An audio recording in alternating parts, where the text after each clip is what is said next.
E se, no meio de um plantão caótico, entrasse pela porta da emergência um paciente usando roupas de terreiro, como você reagiria? Essa foi exatamente a cena que paralisou parte da equipe. Olhares cruzados, sussurros abafados e um desconforto coletivo que ninguém conseguia esconder. Não era a gravidade do caso que chamava a atenção, mas a roupa, o símbolo, aquilo que muitos ali não compreendiam.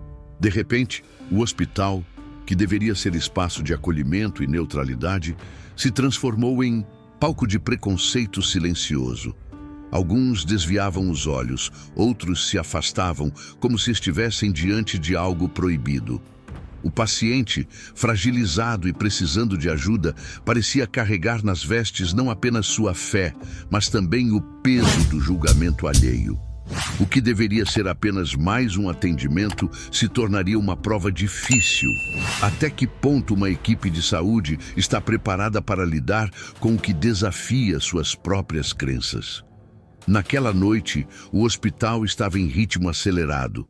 A sala de emergência recebia casos de todos os tipos: acidentes de trânsito, crises hipertensivas, intoxicações. Plantão típico, marcado por pressa e exaustão. Foi nesse cenário que ele chegou. Um homem de meia idade, pele marcada pelo tempo, olhar cansado, mas firme.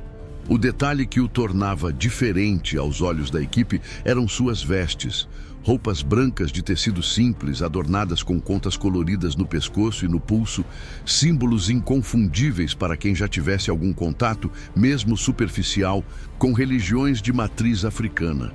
Para alguns, aquilo era apenas cultura e identidade. Para outros, era motivo de estranhamento e até rejeição. O paciente se chamava Antônio, 52 anos, pedreiro aposentado, conhecido no bairro por sua participação ativa em um terreiro de candomblé. Era Ogã, responsável por tocar os atabaques e manter a disciplina nos rituais. Desde jovem, encontrava naquela religião não apenas fé, mas também comunidade e sentido de pertencimento. Para ele, usar aquelas roupas não era um adereço de ocasião, mas um símbolo de respeito e identidade espiritual. Não importava se estava indo ao mercado, visitar um amigo ou até mesmo, como naquele dia, procurar socorro médico. Suas roupas eram parte de quem ele era. Naquele plantão, Antônio chegava com sintomas preocupantes: dor no peito, falta de ar e suor excessivo. Os sinais sugeriam um possível infarto, um quadro que exigia rapidez e objetividade. Porém, antes que os protocolos clínicos fossem aplicados, o ambiente já havia sido contaminado por uma tensão invisível. Alguns profissionais evitaram contato visual, outros trocaram olhares discretos de incômodo. Uma enfermeira murmurou para outra: "Será que precisa atender vestido assim?" Outro técnico, em tom mais baixo, deixou escapar: "Eu não toco nisso, não." Essas frases, embora não ditas diretamente ao paciente, reverberavam no ar, criando um muro de preconceito que, silenciosamente, o afastava do acolhimento. Antônio, perceptivo, notava cada gesto. Ele já estava acostumado com olhares atravessados no ônibus, no comércio, até mesmo em alguns espaços públicos. Mas ali, no hospital, esperava encontrar neutralidade. Em vez disso, sentiu um silêncio pesado que machucava mais do que a dor física. Sua respiração difícil se misturava com um aperto no coração que não tinha nada a ver com artérias entupidas. Era o peso de ser visto como estranho em um lugar onde deveria ser apenas paciente. Do outro lado, a equipe também vivia seus próprios dilemas. A formação acadêmica os preparara para protocolos de urgência, mas raramente abordara o cuidado com a diversidade cultural e religiosa. Alguns profissionais, por convicções pessoais, tinham reservas em relação às religiões afro-brasileiras. Outros, simplesmente, não sabiam como agir diante de símbolos que lhes pareciam exóticos. Entre o medo, o desconhecimento e o preconceito, a postura profissional foi sendo contaminada por julgamentos pessoais. O contraste era cruel. Enquanto o monitor cardíaco emitia sinais de alerta, indicando que a prioridade deveria ser salvar uma vida, parte da equipe parecia paralisada por símbolos que não compreendia. Havia quem quisesse seguir o protocolo imediatamente, mas havia também aqueles que preferiam esperar alguém mais confortável assumir o caso. Esse tempo perdido em casos cardíacos pode ser fatal. O contexto revelava um choque entre mundos. De um lado, Antônio, trazendo consigo a fé que o sustentara a vida toda. Do outro, profissionais que, embora treinados para salvar, não estavam preparados para lidar com aquilo que saía do roteiro habitual.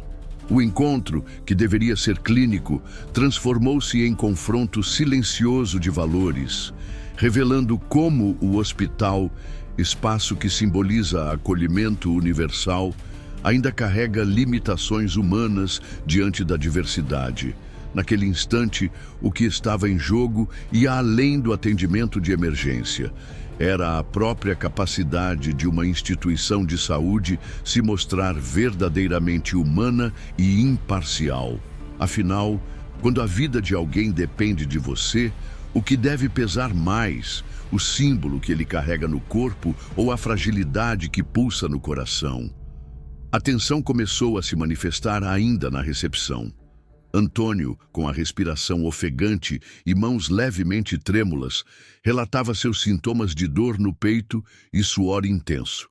Pela ficha, era um caso clássico de emergência cardíaca, algo que qualquer equipe treinada reconheceria imediatamente. Mas naquele plantão, o que predominava não era apenas a avaliação clínica, era o julgamento silencioso das roupas que ele vestia. Uma das enfermeiras, sem perceber que sua fala estava audível, comentou baixinho: "Será que ele realmente precisa de atenção? Ou está aqui por... sabe essas coisas de terreiro?" Outro técnico desviou o olhar, hesitando em tocar no paciente, como se o tecido branco e as contas coloridas representassem algum perigo invisível. Esse foi o primeiro gatilho de uma série de decisões equivocadas. A equipe, tentando manter uma fachada de profissionalismo, criou a ilusão de que tratava o caso com neutralidade, mas no fundo, o preconceito contaminava cada ação. A medicação demorou a ser administrada, a triagem foi interrompida por pequenas discussões internas sobre quem deveria atendê-lo. E por instantes, o protocolo padrão foi esquecido. O que mais agravava a situação era a percepção de Antônio. Ele podia sentir a distância imposta por aqueles que deveriam ajudá-lo. Havia olhares de desconfiança, pausas demoradas, hesitações que falavam mais alto que qualquer palavra. O paciente, acostumado a viver com discriminação em outros contextos, esperava que, naquele ambiente hospitalar, seria diferente, mas o que encontrou foi resistência velada, pequenos obstáculos invisíveis que iam aumentando a tensão a cada minuto. A primeira mentira, nesse caso, não foi dita em voz alta. Foi a mentira silenciosa de acreditar que a equipe estava tratando o paciente de forma imparcial. A ruptura se deu quando um dos médicos, tentando demonstrar autoridade, declarou que casos como este deveriam ser encaminhados para outro setor, onde há profissionais mais acostumados com essas situações. A frase, dita com convicção, gerou um efeito dominó. Alguns colegas concordaram internamente, outros se sentiram desconfortáveis, mas ninguém falou nada. Antônio ouviu tudo, cada palavra soando como uma barreira invisível entre ele e o cuidado que precisava. Enquanto isso, o relógio não parava. Cada segundo perdido aumentava o risco. O paciente começou a apresentar sinais de instabilidade, batimentos irregulares, sudorese intensa e queixas de dor mais aguda. A tensão na equipe crescia, mas não por conta do estado clínico dele. Era a própria culpa, o desconforto moral, e o embaraço de não saber lidar com o que consideravam estranho. Um dilema ético se instalou silenciosamente: salvar a vida de Antônio ou manter a distância simbólica que sua fé impunha àqueles que não a compreendiam. Foi nesse momento que a primeira grande falha se consolidou. O atendimento, que deveria ser rápido e focado, começou a sofrer atrasos por causa do preconceito. A equipe acreditava, erroneamente, que ainda tinha controle sobre a situação, mas a verdade era clara. A falta de compreensão cultural e a hesitação moral já haviam colocado a vida de Antônio em risco. O hospital, que deveria ser um lugar seguro, tornava-se palco de uma crise silenciosa, onde a urgência médica colidia com o julgamento humano. A primeira mentira e a ruptura revelaram não apenas falhas individuais, mas estruturais. Como um ambiente que prega acolhimento universal pode, em questão de minutos, se transformar em espaço de exclusão. E mais importante, quantas vezes a vida de um paciente já esteve em perigo por julgamentos silenciosos que ninguém ousou confrontar? Após os primeiros minutos de tensão e estranhamento, algo curioso começou a se desenrolar. A equipe, embora ainda desconfortável com as roupas e os símbolos que Antônio carregava, começou a agir como se tivesse retomado o controle da situação. Medicações foram prescritas, exames solicitados e ordens de atendimento passaram a ser cumpridas. Para alguns profissionais, aquilo representava uma falsa vitória. Acreditavam que, apesar do desconforto inicial, estavam finalmente lidando com o caso de forma normal. Havia, no entanto, uma grande diferença entre aparentar controle e realmente exercer o cuidado adequado. O clima de tensão ainda pairava na sala. Pequenos gestos traíam a insegurança. Toques hesitantes, conversas rápidas entre colegas para confirmar como lidar com aquilo e olhares que evitavam o contato direto com Antônio. A impressão geral era de que tudo estava sob controle, mas na prática, o atendimento ainda carregava o peso do preconceito invisível. O paciente, por sua vez, começou a perceber a mudança superficial. Ele recebeu atenção médica, sim, mas sentia que cada gesto vinha acompanhado de avaliação moral, de julgamento silencioso. Por um instante, parecia que a situação estava sob controle.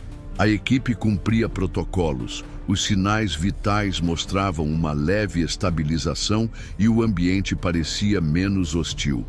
Para os profissionais, era a prova de que haviam conseguido superar o estranhamento e manter a objetividade. No entanto, essa falsa vitória escondia uma verdade perigosa. A atenção, embora presente, não era integral. A hesitação em tocar, a falta de diálogo direto e o medo implícito de se envolver emocionalmente com o paciente significavam que o cuidado estava incompleto. O protocolo técnico não substituía a compreensão humana. E sem essa compreensão, qualquer erro podia se tornar crítico. Enquanto isso, a sensação de missão cumprida alimentava a ilusão de controle. Alguns membros da equipe comentavam entre si que agora o caso estava estabilizado, tudo sob controle. Mas os sinais sutis continuavam: pressão arterial instável, respiração irregular, ansiedade crescente do paciente. A cada minuto, a tensão aumentava, mesmo que não fosse reconhecida abertamente. A equipe acreditava estar vencendo o obstáculo do preconceito, mas na prática ainda estava presa a ele. Essa falsa vitória também começou a criar uma divisão interna. Alguns profissionais sentiam culpa por não se sentirem totalmente confortáveis com a situação. Outros mantinham uma postura defensiva, justificando a hesitação como cautela profissional. O que deveria ser um esforço coletivo pelo bem-estar do paciente transformava-se em uma dança de máscaras, onde todos fingiam competência plena enquanto lutavam com seus próprios preconceitos. O ponto crucial desse momento foi perceber que, no hospital, o controle técnico não garante cuidado humano. A falsa vitória mostrou que protocolos médicos podem ser executados, mas se a equipe não se conecta com o paciente como pessoa, com sua história e sua fé, qualquer sucesso momentâneo é apenas aparente. Antônio, mesmo estabilizado parcialmente, continuava vulnerável, não apenas fisicamente, mas emocionalmente. Ele sentia que precisava se defender, que sua vida dependia não só da medicina, mas da disposição humana da equipe para enxergá-lo como alguém digno de respeito. Nesse contexto, a ilusão de controle começou a ser insustentável. A tensão, que parecia ter diminuído, apenas se disfarçava. E o hospital, que deveria ser sinônimo de acolhimento e proteção, mostrava que ainda podia ser palco de fracassos silenciosos, moldados por julgamentos não ditos, preconceitos internos e a incapacidade de lidar com a diversidade. A falsa vitória era, no fundo, um alerta. A verdadeira habilidade de salvar vidas não está apenas na técnica, mas na empatia, na escuta e na humanidade com que cada gesto é executado. A aparente estabilidade de Antônio durou pouco. A falsa sensação de controle começou a se desfazer quando sinais sutis de alerta se intensificaram. A dor no peito retornou com mais força, a respiração tornou-se irregular e o suor aumentou. Pequenos detalhes que haviam sido ignorados na pressa do plantão, uma hesitação na medição da pressão arterial, um atraso na administração de oxigênio, começaram a pesar. Cada minuto perdido era uma oportunidade que a equipe deixava escapar, e a tensão dentro da sala de emergência se tornou quase palpável. O preconceito que havia se escondido atrás da fachada de competência técnica voltou à superfície de forma perigosa. Alguns profissionais continuavam evitando o contato direto com Antônio, falando baixo entre si sobre como lidar com o paciente do terreiro. Outros buscavam desculpas para transferir a responsabilidade a colegas, como se a espiritualidade dele fosse um obstáculo legítimo ao cuidado. E no meio desse caos silencioso, o paciente continuava vulnerável, percebendo cada gesto de hesitação e cada olhar desconfiado. A escalada do erro também foi alimentada pela falta de comunicação clara. Ordens foram repetidas, ignoradas ou interpretadas de forma equivocada. Cada ação que deveria salvar a vida de Antônio acabou atrasando intervenções críticas. A equipe começou a perceber, de maneira difusa e confusa, que algo estava errado. Mas ninguém conseguia enfrentar o desconforto que suas próprias crenças haviam gerado. A sensação de impotência misturava-se ao medo do julgamento de colegas, tornando cada decisão ainda mais difícil. Se você está acompanhando essa história até aqui, lembre-se, histórias como a de Antônio nos fazem questionar não só a prática médica, mas também nossa própria humanidade. Inscreva-se no canal para continuar acompanhando relatos emocionantes e reais de situações que desafiam tanto a técnica quanto o coração humano. A tensão continuava a crescer. O paciente, agora exausto, começava a demonstrar sinais claros de fragilidade. A equipe, ainda dividida entre protocolo e preconceito, precisava tomar decisões rápidas. A cada segundo, o risco aumentava e a sensação de urgência se tornava quase insuportável. A escalada do erro não era apenas sobre medicina, era sobre coragem, empatia e a capacidade de superar o próprio desconforto para salvar uma vida. A atmosfera na sala era quase elétrica. A equipe que antes se sentira no controle, agora se via confrontada por sua própria inabilidade de lidar com a diversidade. Pequenos erros, antes toleráveis, se somavam e ameaçavam transformar um caso clínico tratável em uma tragédia. Cada gesto vacilante, cada olhar de reprovação ou medo, cada decisão adiada aumentava a tensão e mostrava que, às vezes, o maior perigo em um hospital não vem da doença, mas da incapacidade humana de enfrentar o desconhecido. No auge da tensão, quando parecia que a situação escaparia do controle, um dos médicos decidiu agir de maneira diferente.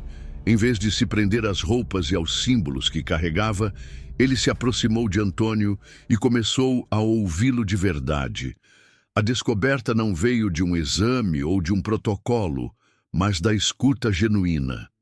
Perguntas simples, feitas com empatia, revelaram uma história rica de fé, resistência e identidade. Antônio explicou sua ligação com o terreiro, o significado de cada conta, cada vestimenta e como aquilo representava proteção, equilíbrio e pertencimento. Para a equipe, a revelação foi impactante. De repente, o que parecia estranho ou incompreensível deixou de ser um obstáculo. Tornou-se parte da história de um ser humano que precisava de cuidado urgente. A percepção mudou. Eles não estavam mais lidando com um paciente estranho, mas com uma vida que carregava experiências, crenças e uma história que merecia respeito. Essa compreensão trouxe à tona a gravidade da primeira mentira e da ruptura. A equipe percebeu que seu preconceito e hesitação tinham atrasado intervenções cruciais. O momento de descoberta foi também um choque de consciência. O médico que iniciou o diálogo percebeu que não se tratava apenas de tratar sintomas clínicos. Era necessário acolher o paciente como um todo, reconhecendo sua espiritualidade e respeitando sua identidade. O gesto, simples de ouvir, mudou a dinâmica da sala. Colegas que antes evitavam o contato começaram a compreender que o cuidado médico envolve mais do que protocolos técnicos. Envolve humanidade, empatia e abertura para o que não conhecemos. Antônio, sentindo-se finalmente ouvido, relaxou levemente. A tensão em seu corpo diminuiu, ainda que seus sinais vitais permanecessem delicados. A descoberta de sua história permitiu à equipe reorganizar o atendimento com mais confiança e eficácia. Exames foram realizados sem hesitação, medicações aplicadas corretamente e decisões rápidas voltaram a ser tomadas. O hospital, que antes se transformara em palco de julgamento, começou a se reconectar com sua função primordial: proteger a vida. Esse momento também trouxe reflexão imediata à equipe. Um enfermeiro, que no início hesitara em tocar Antônio, confessou, quase sussurrando, que havia preconceito enraizado em sua própria ignorância. Outro técnico reconheceu que nunca tinha parado para compreender culturas diferentes da sua. Cada profissional passou a perceber que o erro não estava na técnica médica, mas na incapacidade de se colocar no lugar do outro. A descoberta transformou não só a relação com o paciente, mas também a dinâmica interna do time. O ponto mais forte desse tópico é mostrar que, em hospitais, descobertas humanas são tão cruciais quanto descobertas clínicas. Ouvir, compreender e respeitar a identidade do paciente não é luxo. É parte essencial do cuidado que salva vidas. Antônio não precisava apenas de medicação. Precisava ser visto e respeitado. Essa descoberta foi um divisor de águas. Marcou o início da reversão de erros anteriores e abriu caminho para a reconciliação, que decidiria o destino do paciente e a consciência da equipe. O episódio nos ensina que, muitas vezes, o obstáculo real não está na gravidade clínica, mas na cegueira humana diante do desconhecido. E é nesse instante de compreensão que o hospital volta a ser o lugar que deveria sempre ser. Não apenas um espaço de tratamentos, mas de acolhimento integral. O clima na sala de emergência mudou de forma quase palpável. Depois da descoberta da história de Antônio, a equipe começou a agir com mais atenção, empatia e respeito. Cada gesto passou a ter consciência. A aplicação de medicação, a monitorização dos sinais vitais, a comunicação com o paciente. Tudo se tornou mais cuidadoso e humano. A tensão que antes ameaçava comprometer o atendimento começou a se dissipar, dando lugar a um esforço conjunto em prol da vida que ainda estava em perigo.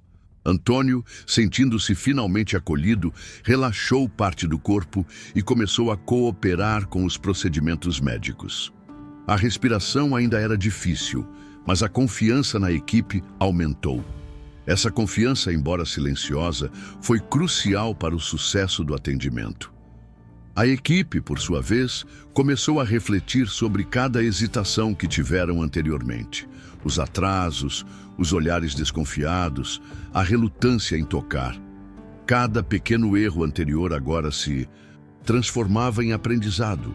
O hospital, antes palco de desconforto e julgamento, voltava a cumprir seu papel primordial: proteger a vida sem discriminação. O clímax da história não se deu apenas pelo quadro clínico de Antônio. O verdadeiro ponto alto foi a transformação coletiva da equipe. Eles perceberam que, se não tivessem enfrentado seus próprios preconceitos, o desfecho poderia ter sido trágico. Cada ação agora era marcada por consciência e empatia, e não apenas por protocolo. A experiência expôs fragilidades humanas que, quando superadas, salvaram uma vida. No entanto, essa história também permite outro desfecho: o colapso. Caso a equipe tivesse mantido a hesitação e o preconceito, atrasando intervenções críticas, Antônio poderia ter evoluído para um quadro grave ou até fatal.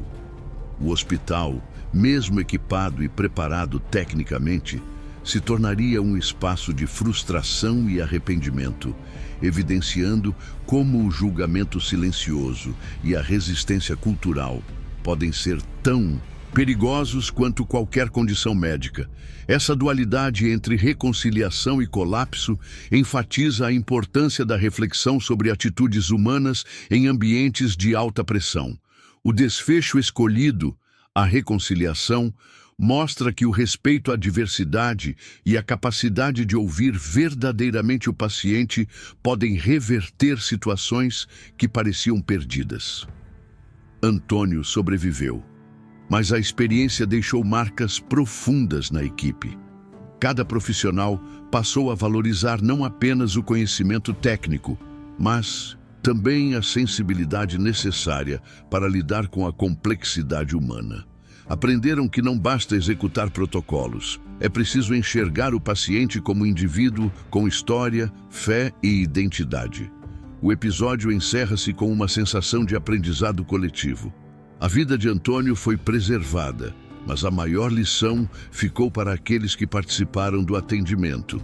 Preconceito, medo e desconhecimento podem colocar vidas em risco, enquanto empatia, escuta ativa e respeito podem salvar não apenas o paciente, mas também a consciência e a humanidade de quem cuida.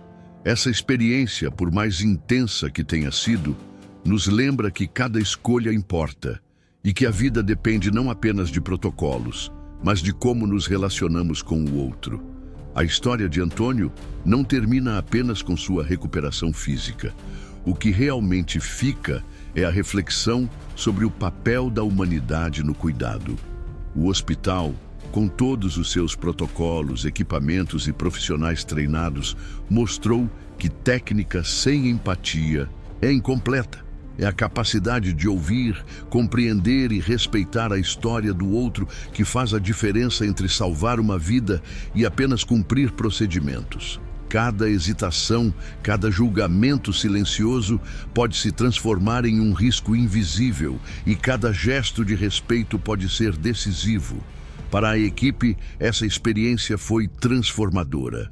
Aprenderam que não basta dominar a medicina, é preciso dominar a escuta, a empatia e a consciência cultural. Antônio, com suas roupas de terreiro, lembrou que cada paciente é único, carregando consigo símbolos, crenças e experiências que não podem ser ignorados.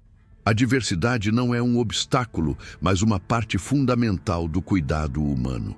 E para você que nos assiste, como reagiria se estivesse no lugar da equipe ou do paciente?